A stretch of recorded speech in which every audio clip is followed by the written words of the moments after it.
No one in my even extended family has ever been in business. I started because I saw a problem. I am an absolute accidental late bloomer of an entrepreneur. Very early on in our journey, we had great support from Shark Tank and from Mr. Anupam, Vinita ma'am, Aman and Piyush. So I owe a lot to Japan to kind of instill this seed in me that this is possible. So if I have given my time, if I have given my name to something, I will show up and I will give my best. A mompreneur whose brand was inspired by her parents and backed up by her mother-in-law. I'm talking about a star from Shark Tank India whose pitch was just more than enough for Piyush Bansal, Anupam Mittal, Vinita Singh, and Aman Gupta to not give a second thought to investing in her startup. She is none other than my fellow MITian, Jyoti Bharadwaj, founder of TeaFit. Let's get to know more about this seasoned entrepreneur in this episode.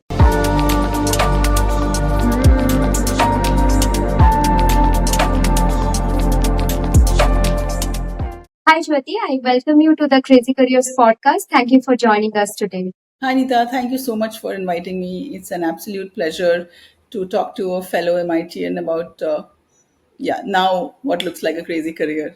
So, you're quoted by media, a lot of media, in fact, that you are a mompreneur whose brand is being inspired by her parents and backed by her mother-in-law.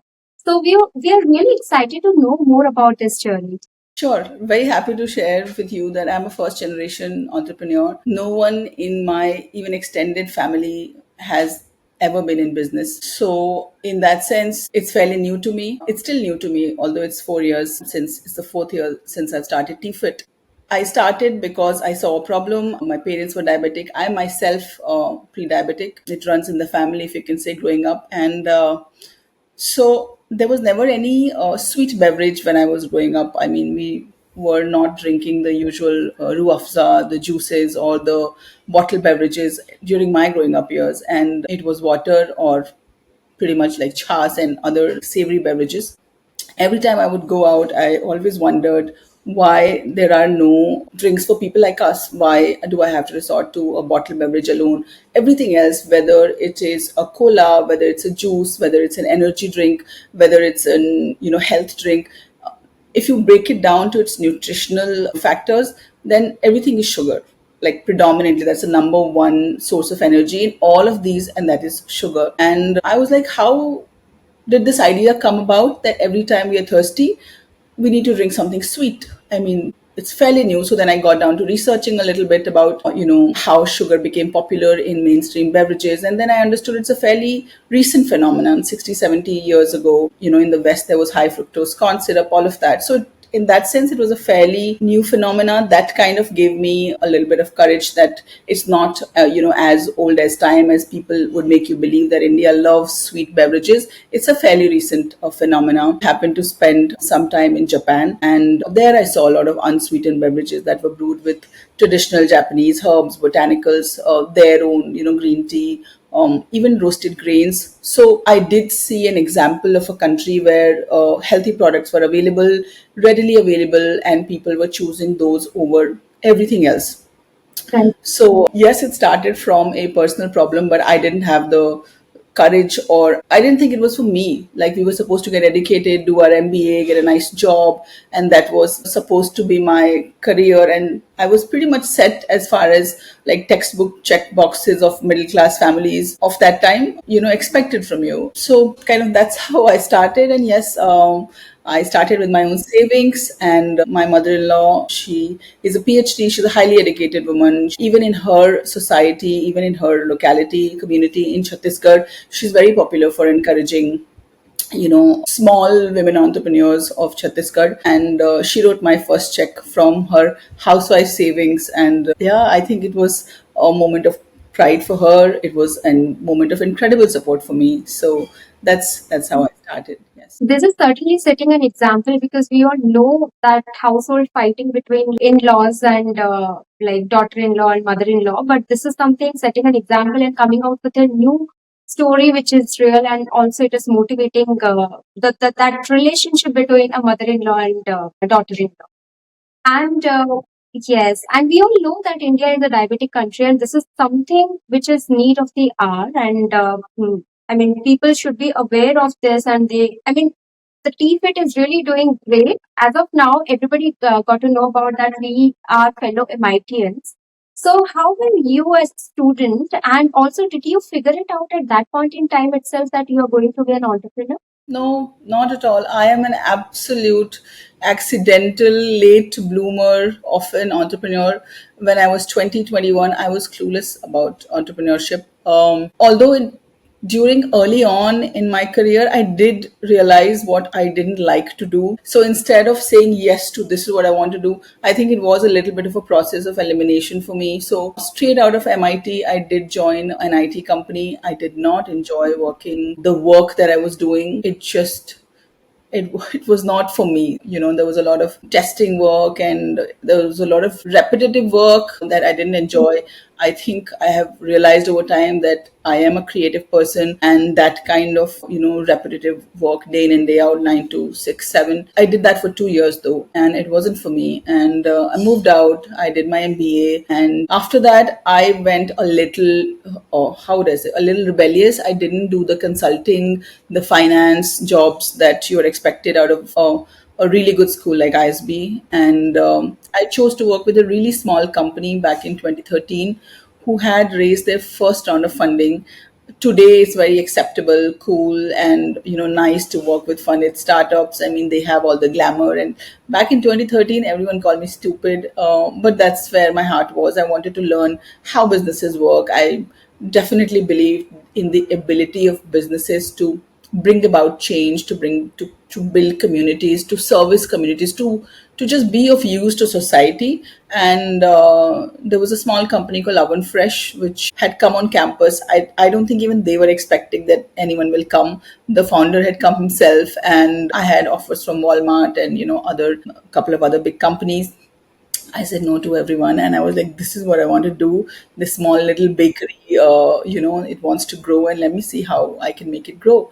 And I think that really, really helped me. And so, to kind of sum up your answer, no, I was clueless in engineering college in Manipal. I was just enjoying. I had decent grades, but I had a lot of friends, and the expectation was to get a job once you kind of get a job on campus or get an offer on campus. And I had that, and I had a couple of offers on campus, and so I didn't worry. I thought this is going to be my career, but it wasn't.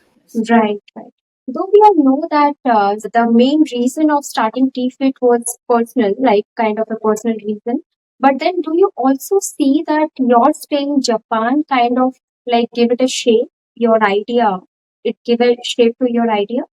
I definitely agree. So over time, Nita, I believe that the number one asset, or the number one thing in your favor that can happen to you to be a founder is exposure. I come from a small town. I went to college, and that was my world. Kind of that's all I knew. And I had not traveled abroad. I did not know what other world looks like, how people live there, what people consume there. And so I think exposure really, really broadens your understanding, your worldview. Otherwise, you're a little bit of a frog in a well, which I definitely was. And so I thought, ऐसा ही होता होगा, beverage aisles ऐसे ही होते होंगे. But it wasn't like that. It was a complete refreshing change. So I owe a lot to Japan to kind of instill this seed in me that this is possible. It's a thriving category in other countries. You have to make good products also available. Like if a cola is available at every shop, why should a zero sugar beverage not be available? Then that's a fair choice for the customer. Otherwise, we keep saying India loves its beverages sweet, but we have not tried anything else to kind of prove that. So I definitely owe a lot to my time in Japan. Vinita Singh, Anupam Mittal, Piyush Bansal, and Aman Gupta, they all invested in your startup TFIT and Shark Tank India. So, how has been your experience working with them so far? It has been incredible. I think we were very lucky that very early on in our journey, we had great support from Shark Tank and from Mr. Anupam, Vinita ma'am, Aman and Piyush. They show you the bigger picture, because when you're running a business, it's very you're too close to the problem, right? You're solving it day in, day out. So they always, whenever you meet them, they help you see the big picture. They ask you the big questions that how much can you scale, for example, at this price point? How big is the market size at this price point? Because especially for a solo founder, very much into operations, it's very easy to kind of solve the day to day and kind of, that's how you go about it. But when you meet people of this caliber, they really broaden your horizons. They make the right introductions. Also, a lot depends upon you, the founder, like how hungry are you, how ambitious are you, do you reach out for help or not? Because at the end of the day, it is your business, so the initiative has to come from you, the founder. And they definitely have been a great help. They speak very well of the brand. They've always helped me whenever I reached out. So that's how it's been. So, how did it feel to be in Shark Tank India? I was quite desperate, Nida. Like, I had put all the money I had in the business. I didn't have a lot of marketing capital to make the brand known, and it was moving really, really slowly. I was barely selling a few 100 units a month. That's how small the business was. But the cause was really close to my heart. I mean, I really believed in the space. I believed that this was my life's work. I had stepped into it, but I was not being able to do justice and not being able to reach enough audiences with TFIT through organic sales and through community outreach. And so for me, one of the most important reasons, and I hate to admit this here, is was not funding so much, but I really wanted the brand to be known, to have that splash nationwide, to let people know what we're building, to share our story, to find resonance, and to talk about how bad the situation is, how big brands are, peddling sugar knowingly, unknowingly into everything that you consume today, how that shapes your consumption for tomorrow, how your kids will consume tomorrow. So, all of this priming I wanted to talk about, all of this excessive sugar I wanted to talk about, and I wanted to talk about what we're doing at TFIT. So, I felt this would be a great platform. But it's not lost on me that we were also very lucky to get there. Like today, when you see Shark Tank, you see much bigger companies come there. Like I saw Arata, I think last year, I think they were doing 50, 100 crore kind of a turnover. And then even then they appeared on Shark Tank. I think because people eventually realized the power of the platform, the size of the opportunity to kind of put your brand out there. And so, I think I also lucked out that despite how small we were, we got an opportunity to kind of appear on Shark Tank. And I did not think that I would end up, getting offers from four investors. That really helped cement my belief in what we're building. There are easy days and there are some really tough days as a founder. And I think that boosted my confidence in my own business way more than how I was going along before Shark Tank. So it definitely did help me a lot. So, apart from TFIT is being a good choice for a diabetic, what are other health benefits that it gives to a person? So when we started TFIT, we were very conscious that we have to kind of clean out the template of how beverages are made, and we have to think from scratch. So my first problem, how I approached was, is it necessary that every time we are thirsty, we need something sweet? That was the fundamental question with which we started. Second, we started with, does a beverage have to harm your health? Can we create something that does not have to ride on marketing claims, that does not have to ride on less bad for you, that does not have to ride on, okay, I've replaced sugar with something else? Can we create something with ingredients that can actually benefit you? I mean, it's the same bottle, it's the same consumption that you're doing, but instead of it harming your body, can we create something that can help you? And so then, we wanted to kind of go and refer to Ayurveda, because we are the land of Ayurveda. We've all grown up with a recipe that our parents have prepared. Like when you have cough, you suck on licorice, or you have ajwain water when your stomach pain. So we kind of, it's very household for us, right? But the moment something is in a bottle, we completely displace or sidestep the fact that we are Indians. We have all of these amazing ingredients around us, but जब bottled beverage का time आता है, we only drink that sugar. So that kind of sparked that, there we should create indigenous, made in India recipe from Indian ingredients, from Indian formulation, and they should actually benefit you. So our barley tea, for example, we're the only ones who do bottle barley tea in India, and we roast 200, 300 kgs of barley for every batch production. They're all hand toasted and then brewed, and you get excellent gut benefits from barley tea. We have people who have had like kidney stones, or we have pregnant women. It's a caffeine free beverage. It's just barley brewed in water and bottled.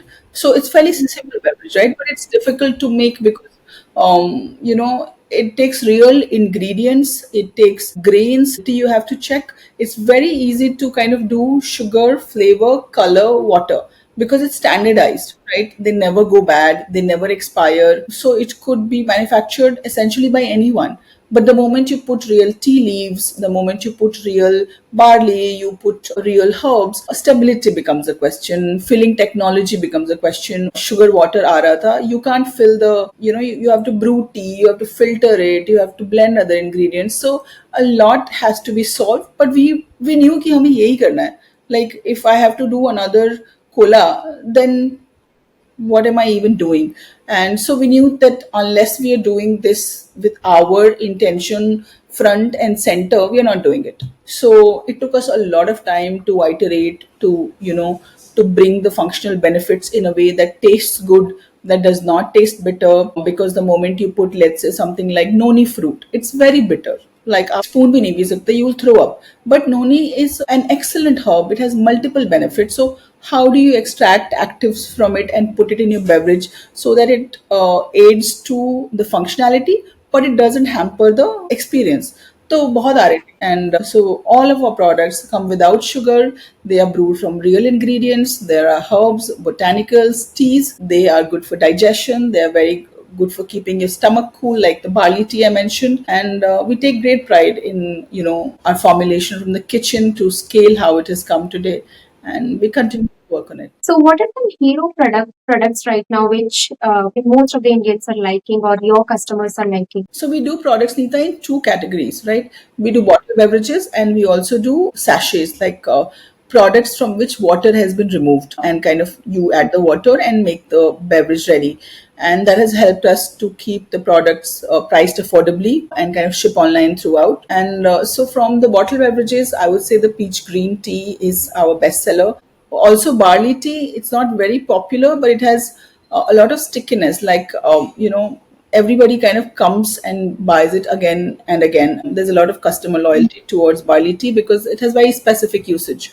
And in the powdered premixes, I would say ginger tea is our bestseller. Matcha latte, we do a matcha latte. Again, it's not a very, the funnel is not very wide, but it's very deep. Our customers who love our matcha latte, they can't have anything else. So mine, everything. Right. So, what is the current scale of TeaFit, and what are your plans for future? So right now, we retail pan India, we retail online, we retail offline in a limited way. We were quite gung ho on offline, but then quick commerce came in, and we realized that that's where the market is moving. So we retail pan India with Zepto, and so you can buy TeaFit in 10 minutes. We also retail with. We will be going live with Instamart very soon.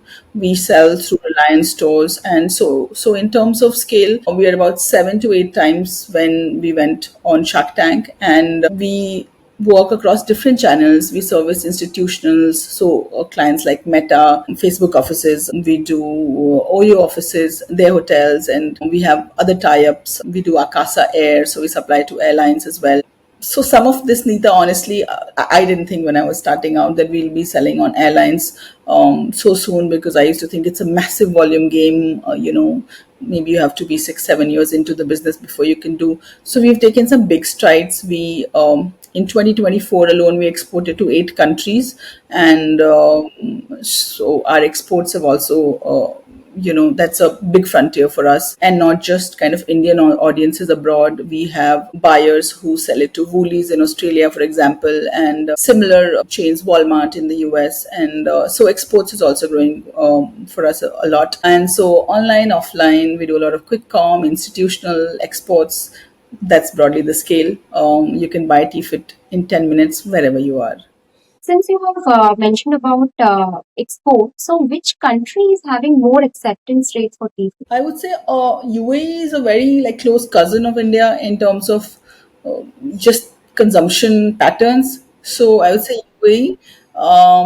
UK also is a very close cousin of India in terms of how they consume their tea, and so UK is also a market for us where we have repeatedly sent shipments, and we have recently opened up Australia. Singapore is a good market for us for the bottled zero sugar beverages, and these are, I would say, some of the leading. But we love the world, and wherever you are, we are kind of willing to service. Right. So, did you try for Japan, or will you be trying for Japan in future? Will be trying. I will not lie that I have not tried. I've been trying right now. My relationship with Japan is that I import our matchas from Japan, the matcha that we use in our matcha latte. But the export to Japan has not happened yet. I believe that their regulations are a little bit more complex than, let's say, for UK, because every country, when you export, they have their own list of regulation. US will have the US FDA guideline. Singapore will have their nutri-grade A, B, C, D, they categorize every product. So thankfully, TeaFit's all the products fall in the category A because of no sugar content and clean ingredients. So every country has their own regulation. Even UK has. I believe that what I'm told is that Japan's are a little bit more complex. So we're working on it, and hopefully, like that will be the frontier to conquer. So, now if a startup founder would like to do a brand positioning for his product or service, so what is few steps that they should keep in mind?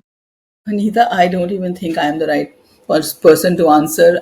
I didn't start with a script. I kind of started with what I wanted to do, and I kind of figured it out along the way. But when I look back, I feel staying in a niche helps you early on create a stickiness with your customers. They identify you for a certain value system that they align with. So I think if I have to kind of boil it down to one thing, I would say find a niche in which you can be a sizable voice as opposed to being a nobody in a very big market. So even after all the channels that we have, Nita, like we do QuickCom, we do Amazon, we do in QuickCom, we do Zepto, Swiggy. With these kind of channels at your disposal and the kind of recognition that the brand has, Yeah. I leave a lot of money on the table by not doing sugary products, right? Like in the airline industry, for example, if I start selling sugared product, right now out of every 100 people that order chai on an airline,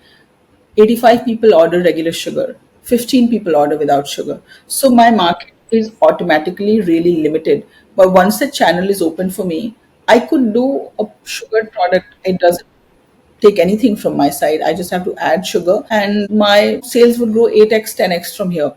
But that's a choice you make as a brand, right? And so it's not lost on me that we leave a lot of money on the table, despite being present in the channels that we are, that we choose to stick with the value with which the brand was started. I think it's not easy. So yeah, even if you do start in a niche, kind of sticking to it once you start seeing early successes, it's very tempting to say, okay, if I'm doing well in this small section, let me just quickly expand and let me do, एक cola भी करते हैं, एक juice भी करते हैं, because you can do once you've figured out manufacturing, once your supply chain is there, once you've cracked the retail channel, then you want to push out as many products as you can to grow top line, and to then make the choice to not do that. I think that's where a lot of the challenge is. So, how do you keep yourself motivated throughout the day? Like, what is your mantra basically? Because I know that you are juggling around, doing the duties of a mother and also your work and your life and everything together. So, your health, of course.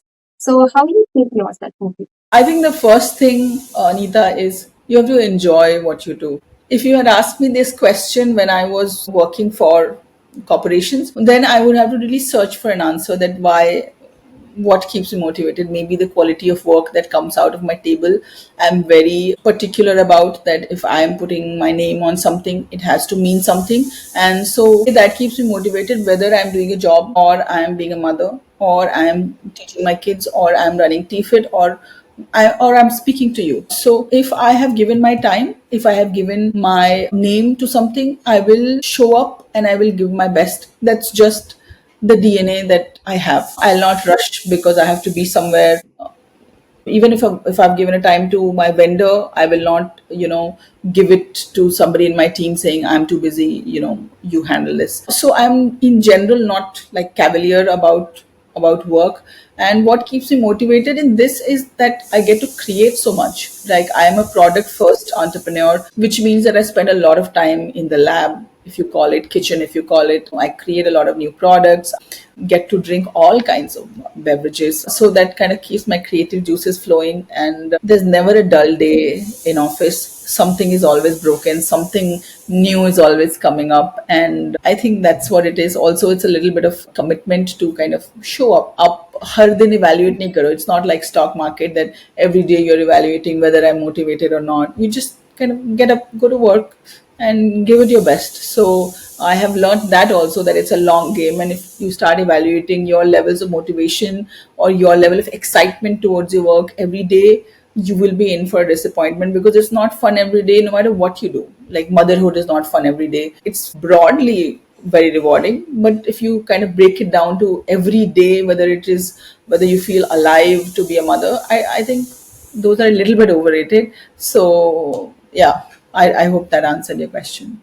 Right, right. One thing I must say that you are a person who prioritizes things, because the first time when I approached you and I told you that Saturday we have a slot, and then you told me no, Saturdays are for kids. So that's how I got to know that's really good. I mean, today's generation should understand that there must be a lot of things on your table, but then you have to prioritize and do one by one. You cannot do everything at a time. So, yeah. Morning today they had football class. And also, honestly, Nita, you learn from everyone. This thing I learned from Naya Sagi. I have to give this to her, because we were working on some project, and we were kind of trying to sync up our time, and she said Sunday is for family. And so you have to kind of guard your time for your own things as well. Otherwise you will be spread so thin, like you'll hardly get to see your kids. And yeah. Right. That's really great. So, what is the first step that a person or an aspiring entrepreneur should take to start a company or anything that he is building? I think starting is the easy part.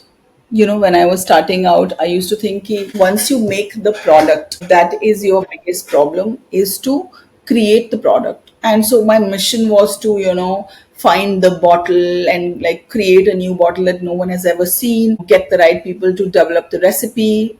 I knew nothing about beverages. I was in real estate before I ventured into TeaFit. So then I used to feel the biggest challenge is to create a product. I couldn't be further from the truth. It's a long road, and having a good product is literally like 5% of the problem solved. Yeah. Finding your customers, understanding your channels, finding the right partners, getting the repeats, trying to understand your cohorts, speaking to your customers. There's so much that takes to build a brand beyond a product. You have to be patient, you have to love what you do. Otherwise it's very easy to get frustrated, get bored on days or weeks or months, or maybe sometimes, in case, years, things don't move. Something bigger than, just what's in front of you has to keep you going. It's a long road, so don't get into it because it sounds flashy. So many startups die every year. So many startups you and I have never heard of. Maybe somebody got excited, they saw an opportunity, they tried it. And so go in it with the mindset that it may or it may not work. I mean, it's a long road, and be prepared for it. All right. Thank you so much for giving us your time. And we really enjoyed this conversation. And we got to know a lot of things. Like, I mean, basically, like how family can give us an idea that can go like worldwide, that can become famous. And your journey to Shark Tank and how it helped, and your consistency and also your way to prioritize things. So we learned a lot of things from you. Thank you so much for giving us your time. Thank you so much, Nita. I hope your viewers and people who are listening found it useful. I'm really glad you gave me this platform. Very happy to have spoken to you. Thank you. Thank you.